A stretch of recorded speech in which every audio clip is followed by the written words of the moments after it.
امروز میخوایم در مورد گراپا صحبت کنیم. تولید گراپا از سطح محلی فراتر رفت. موجای دریا نگاه میکنیم، شروع میکنیم. سربازان ایتالیایی آن را می نوشیدند تا در سرمای شدید جبهه‌ها گرم شوند. این رنگ 100% طبیعیه، هیچی بهش نزدن. نه. با درود به همه پارسی زبان ها و همراهان کانال لوکس 21. بعد از اینکه ما به آمریکا رفتیم، به اسکاتلند رفتیم، به ژاپن رفتیم، مثلا میگم چی؟ به ژاپن رفتیم، به کاریبیک رفتیم و آخرین بار در مکزیک بودیم. امروز اومدیم ایتالیا. شما هر جای دنیا که باشید برین یک رستوران ایتالیایی، حتما بعد از شام اگه مشتری خوب باشین براتون گراپا میارن. شما هر جای ایتالیا که برین بعد از شام حتما براتون گراپا میارن. و هر موقع مهمون یک ایتالیایی باشین، این که دیگه خیلی طبیعیه که بعد از شام برای شما گراپا رو میارن. گراپا نوشیدنی هست که با فرهنگ، سنت و تاریخ ایتالیا خیلی گره خورده. داستان جالبی هم داره که چجوری شد یه دفعه گراپا شد و همه دنیا شناختنش. امروز میخوایم در مورد گراپا صحبت کنیم، یک نوشیدنی که واقعا خیلی در ایتالیا مهمه برای تمام ایتالیایی‌ها. قبل از اینکه با این نوشیدنی آشنا شیم و یکم در مورد گراپا صحبت کنیم، اجازه بدیم کوتاه تاریخ نوشیدنی الکلی گراپا رو باش آشنا بشیم و چجوری به امروز رسید که اینقدر تو دنیا مشهور شد. موافقین؟ پس بریم.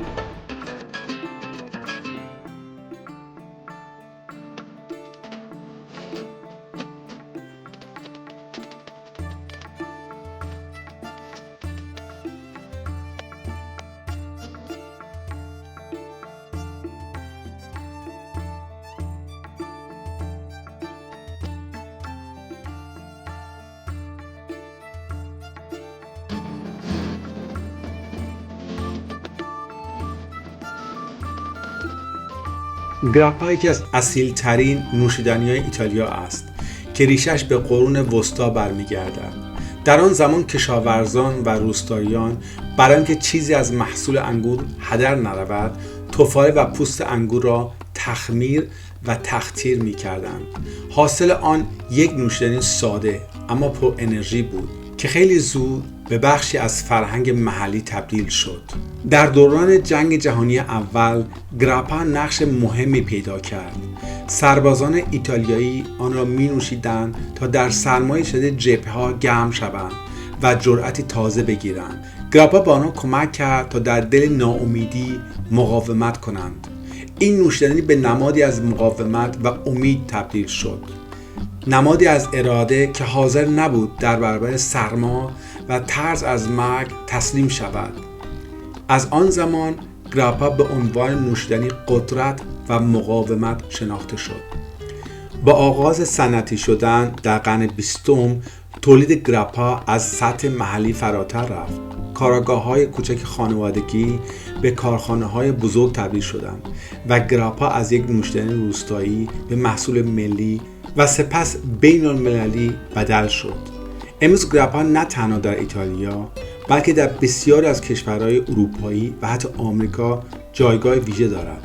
نگاهی به آمار: سالیانه بیش از 40 میلیون بطری گراپا در ایتالیا تولید می شود.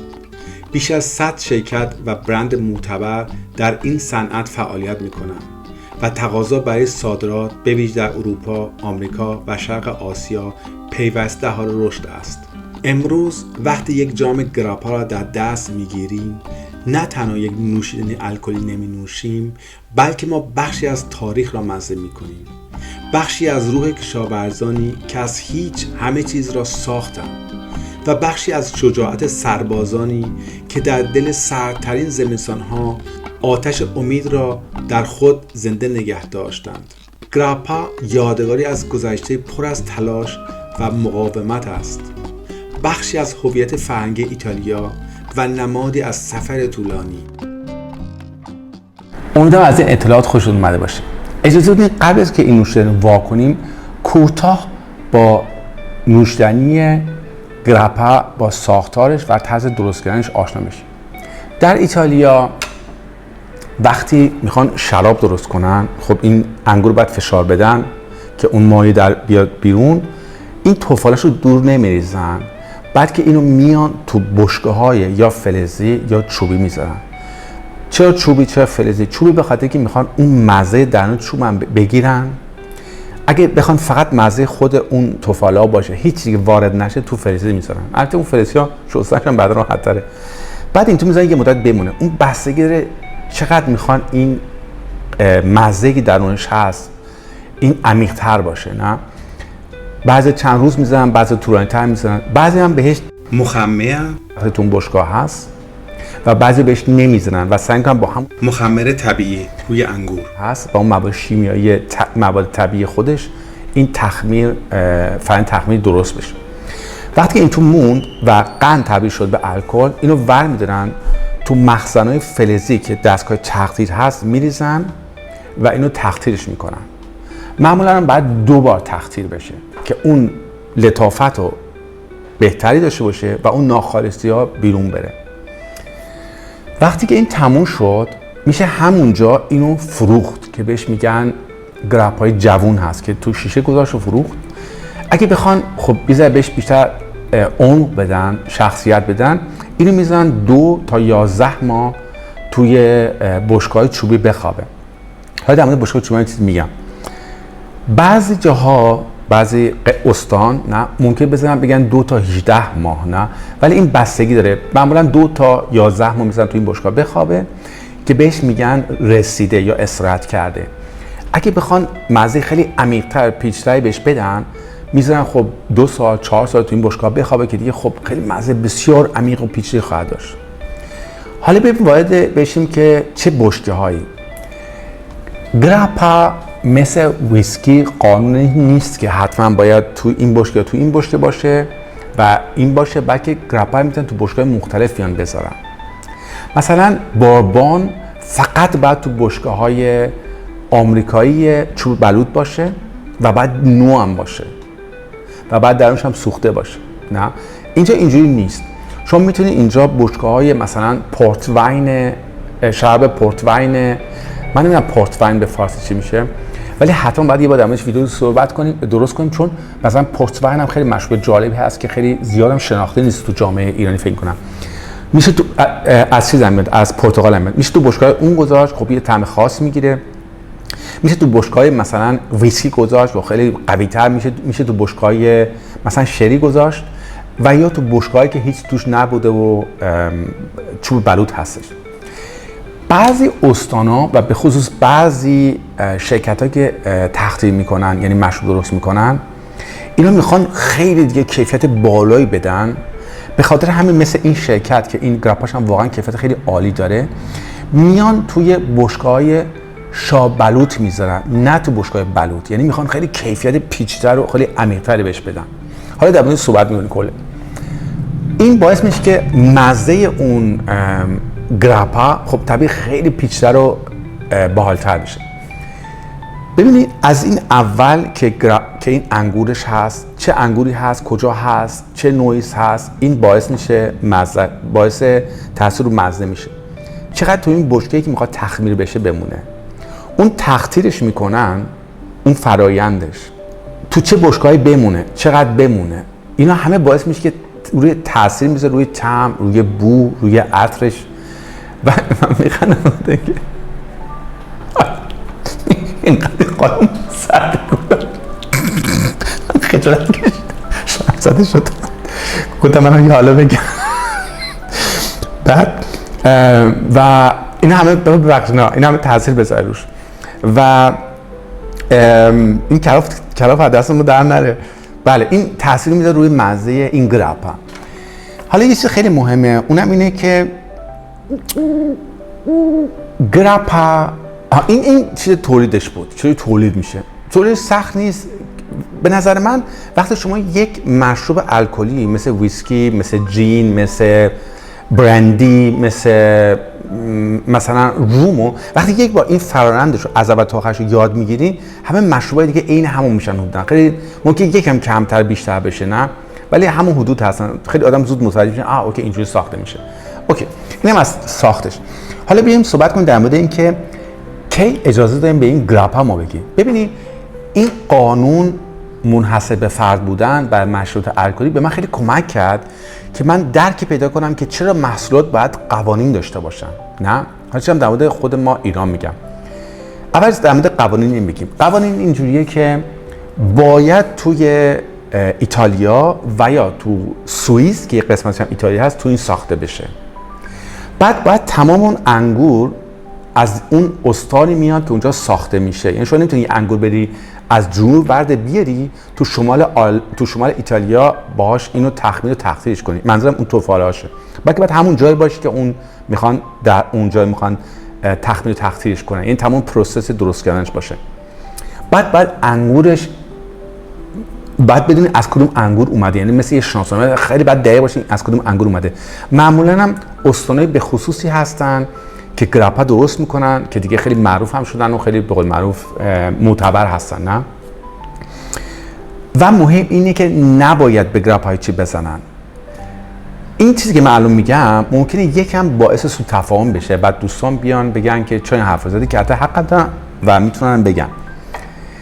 ببینین قانون اینه که میگه هیچی وارد نباید بشه، ولی بعضی موقع‌ها شرکتایی که ارزون و زیاد میخوان درست کنن اینا میان یک سوراخی پیدا میکنن و میان میگن این شیمی نیست، این قسمتی از پروسس اینه. مثلا ما اینو از این فرایند تخمیر در آوردیم، میان یه مایع بهش میزنن مثل شکر میمونه. نه تو ویسکی هم ما اینو داریم، این قانون کوچولو هم توش وجود داره. نه میزنن که یک ذره مثلا بخوان تاثیر بزنن روش.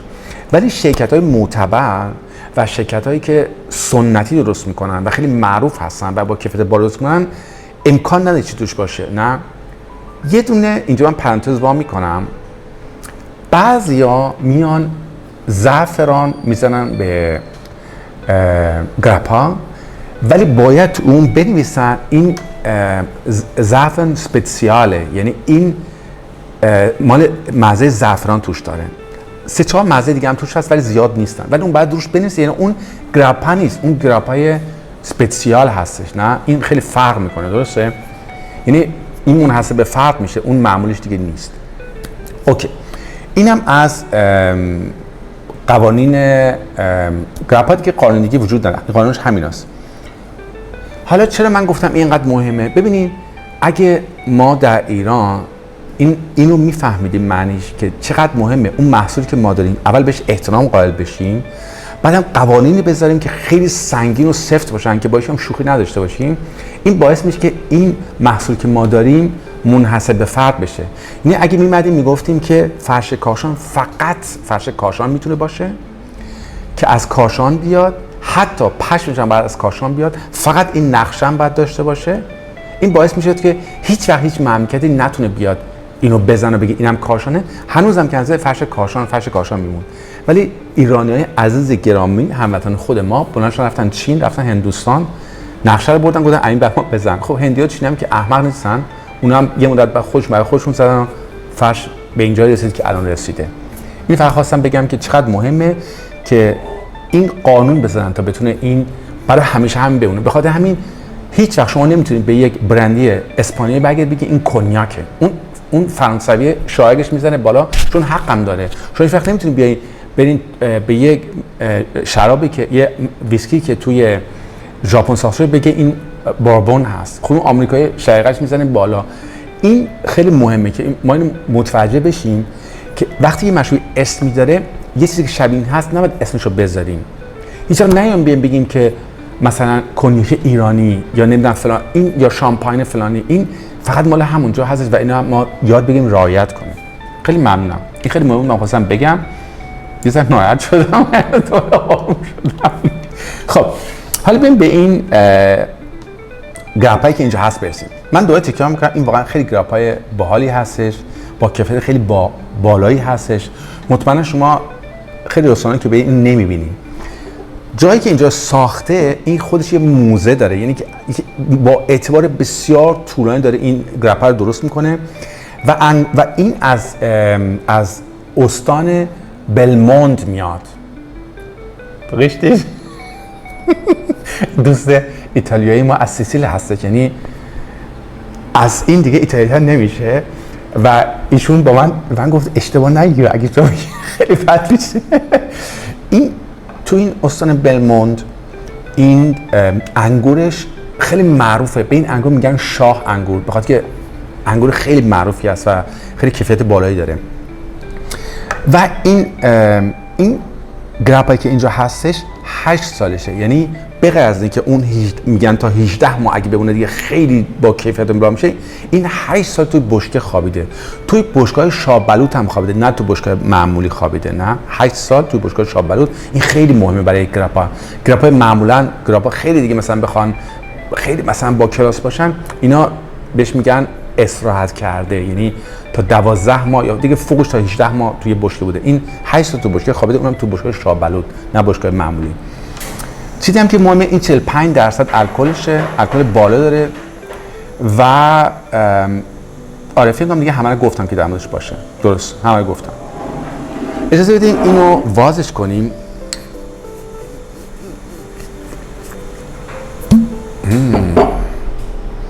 اوه چه بوی داره، بوی بسیار، یعنی واقعا این عطرش میاد، واقعا این بوی خیلی عالی داره. اجازه بدین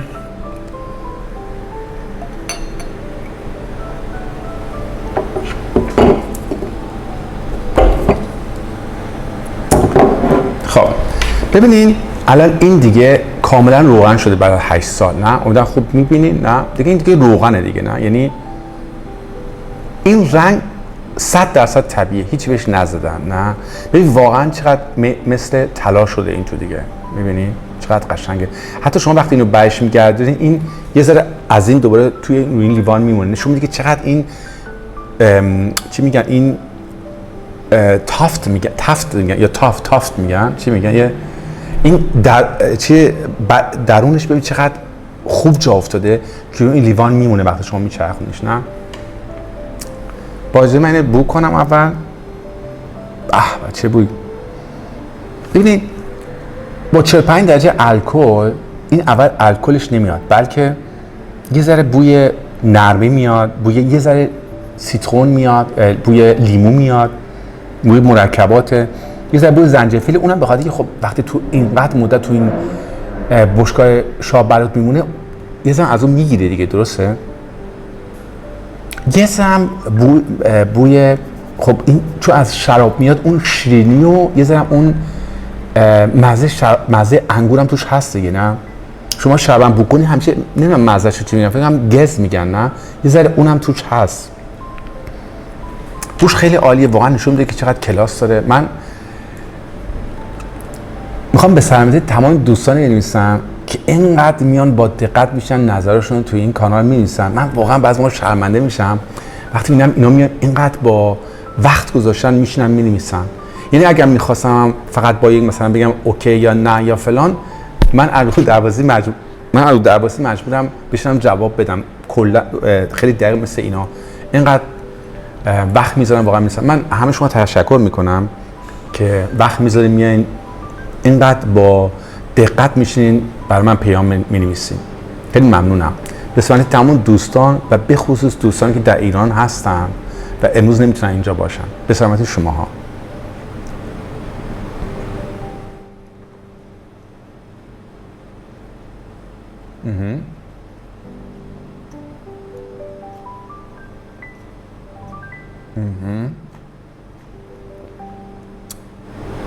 چقدر خوشمزه است. خب دیگه 45 درجه الکل دیگه یه ذره باید تکون بده، ولی چقدر روانه، چقدر میدونین چیه، شما اینو وقتی دارین امتحانش میکنین، دارین لمسش میکنین، دارین باش ارتباط برقرار میکنین، شروع میکنه به شما اطلاع دادن در مورد اون شیرینی، در مورد اون لیمویی که درونش هست، در مورد اون مزه انگوری که درونش هست، اون عمقش رو داره به شما میگه، داره به شما میگه که از اون 9 سال داره به شما تعریف میکنه. مزهش بسیار عالیه، یکم سنگینه، واقعیت باید گفت یکم سنگینه. 45% الکل داره، 9 سال توی بشکاه شاه بلوط خوابیده. خب این معلومه خیلی سنگینش میکنه دیگه. این مشروبی نیست که تند و تیز باشه و به قول بچهای امروزی فانی باشه. نه، این خیلی سنگین و عمیق هستش، خیلی خوشمزه است. به نظر من وقتی که شما یه نشستین شامتون خوردین خیلی تو اون صحبت طرف هستین، یه دفعه اینو اینجا میزنن یه قرب میخورین، شما یه لحظه میاین بیرون از این فضا، میان اینجا که درون این شروع میکنین به یک مسافرت کردن، نه وارد اون مزه لیمو میشین، وارد اون مزه چوب بلوط، چوب شاب بلوطی که درونش هست، وارد اون مزه انگور میشین، یه ذره از اون شراب درونش هست، نه یه ذره دارچین درونش هست، نه شما وارد تمام اینا میشین.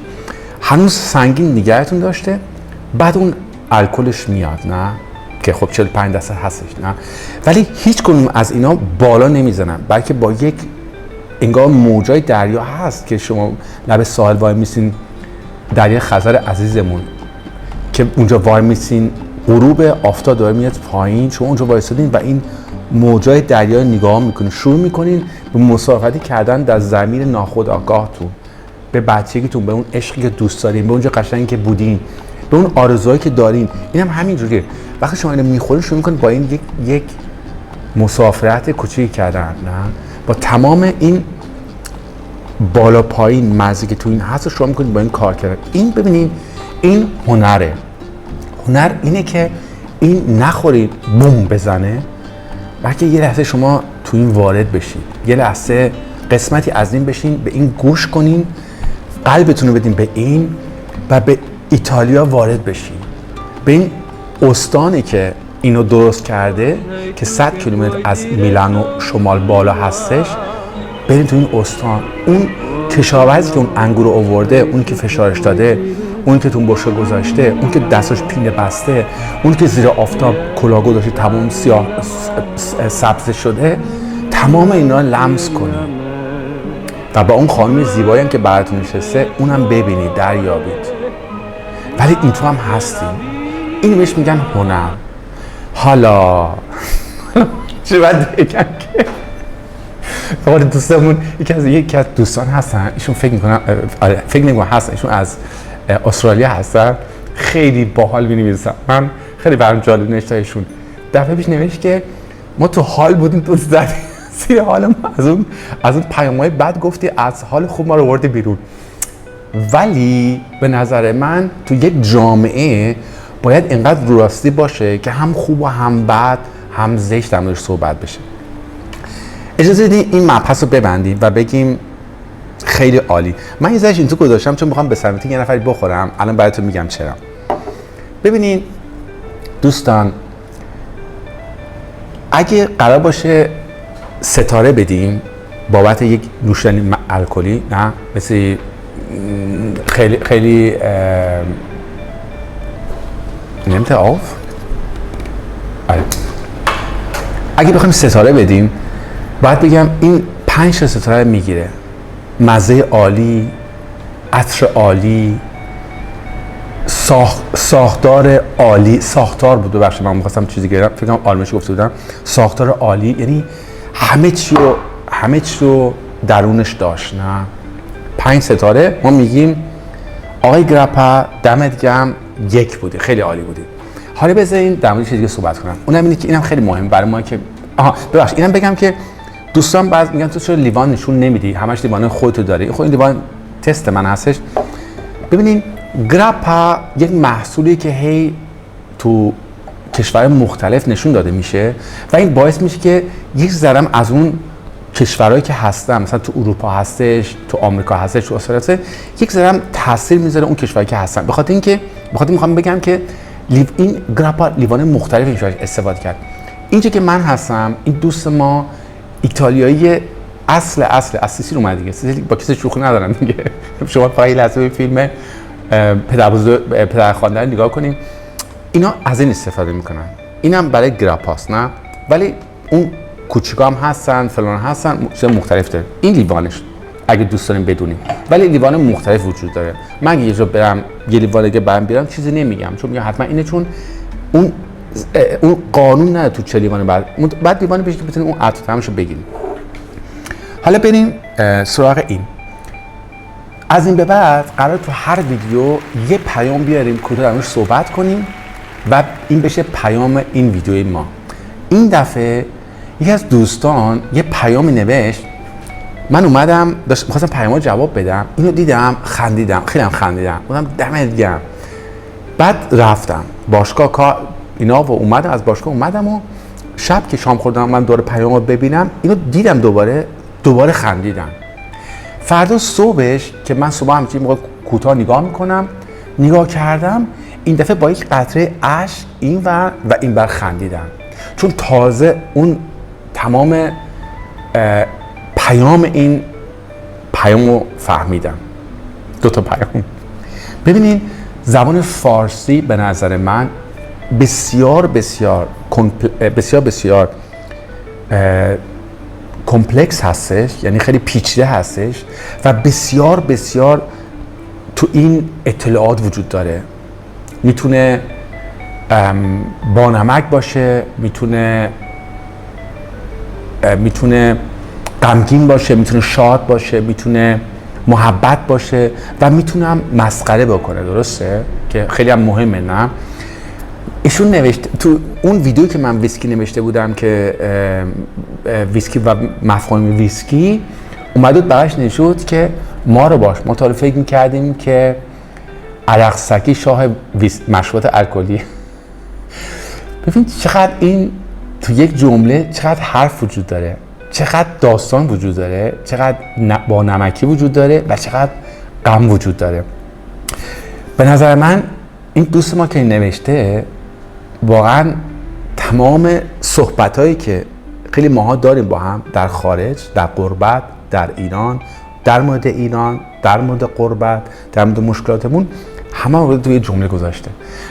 بخوام بهش بگم که دوست گرامی دمت گرم، چقدر قشنگ نوشتی، منو دوبار خندوندی و بار سوم هم اشکم در اومد هم خندم. به سلامتیت، دمت گرم. همراهان عزیز این کانال، خیلی مهم است که همیشه به یاد داشته باشیم هیچ نوشیدنی الکلی در دنیا برای بدن سالم نیست. فقط وقتی در حد کم و با فاصله زیاد مصرف شود میتواند قابل تحمل باشد. در اینجا یک جدول برای شما آماده کردم تا ببینید بر اساس سن و وزن بدن با چه سرعتی میتونه الکل را دفع کند. یادتان باشد همیشه همراه با الکل آب کافی بنوشید تا بدن راحت‌تر بتواند الکل را دفع کند و سالم‌تر بمانید. دوستان گرامی، امیدوارم از این برنامه خوشتون اومده باشه. حتما نظرتون بنویسین اگه شما گرپا امتحان کردین و بنویسین دفعه دیگه چه نوشیدنی رو امتحان کنیم. خیلی خوشحال میشم همیشه نظر شما رو میخونم و بعضی موقع هم میبینم آره خب راست میگین، به قول معروف ایده خوبی رو این کار انجام میدیم. من سعی میکنم هر دفعه به یک کشوری بریم در مورد نوشیدنیش، در مورد طرز درست کردنش صحبت کنیم که یه از اون کشور یاد بگیریم، ولی حتما به مبحث ویسکی اسکاتلند دوباره برمیگردیم چون ویسکی خیلی خوبی دارن. یک بار میخوام حتما ویسکی اسکاتلند رو با ویسکی آمریکایی، 2 تا مارک معروف با هم ببینیم اینا چه فرقی میکنن، چه تفاوتایی با هم دارن. این کار انجام میدیم. هر جا که هستین شاد باشین، هر جا که هستید خوب باشین و از همین بیشتر امیدوارم بعد از این ویدیو یک لبخند رو لباتون باشه. ساموئل از آلمان، بدرود.